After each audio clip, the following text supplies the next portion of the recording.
I think that Lance figured that he couldn't count on me to keep my mouth shut.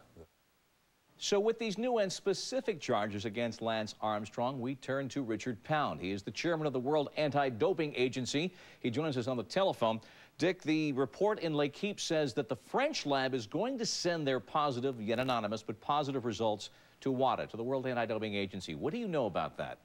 Well, I know they had promised to do that. They'd done some research on a whole bunch of samples from the 1999 tour and said, now, we don't have the related codes, so we don't know who they are, but it's very clear from these samples, and we'll send you the reports, that there were an awful lot of riders who tested positive at that time for EPO. What do you make of today's report in L'Équipe when they correlate the numbers that the French Cycling Federation had with the samples and put them to the samples? Armstrong has 6 positives. What do you make of that?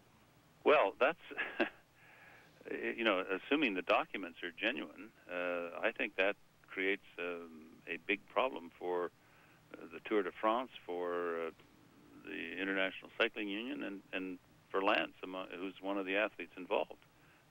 It's pretty damning evidence, and maybe there's an explanation for it, and if there is, I'm looking forward to hearing it. How fair is it to use 6-year-old samples? Admittedly, you can freeze samples, and that's an accepted scientific way of doing it.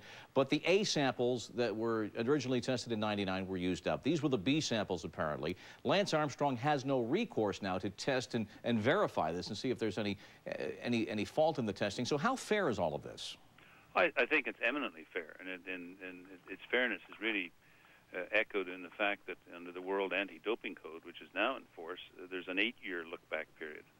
And the idea is to say to people, if you're out there using drugs and we develop a test sometime after you've provided the sample that will identify, I don't know, the designer steroid or EPO or whatever it may be, we're going to use that, and we're entitled to come after you in respect of your result.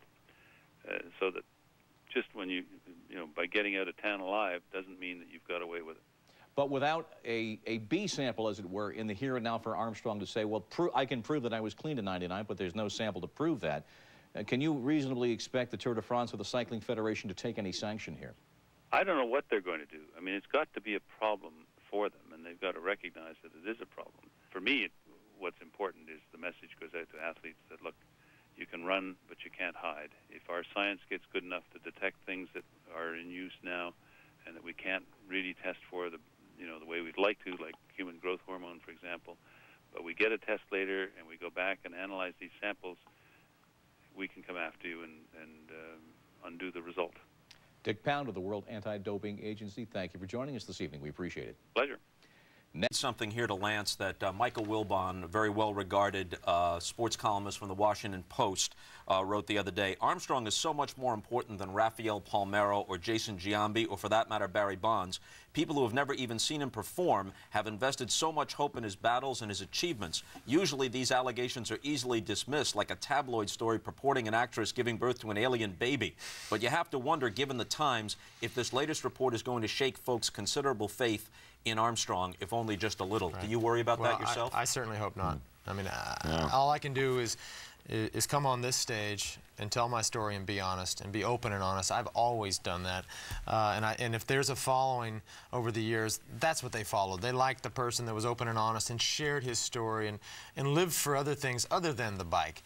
And that's not going to change. This is, in my mind, this is the same as what the actress girl having an alien baby. I mean, this is But there's no evidence of the alien baby. Someone here is saying we have evidence. You're disputing it. They're saying we have evidence. Not somebody said something, right. Someone with an axe to grind. We're saying, hey, we got it. We have the vials right here. Where do you think this story's going to go? 30 seconds. I don't know.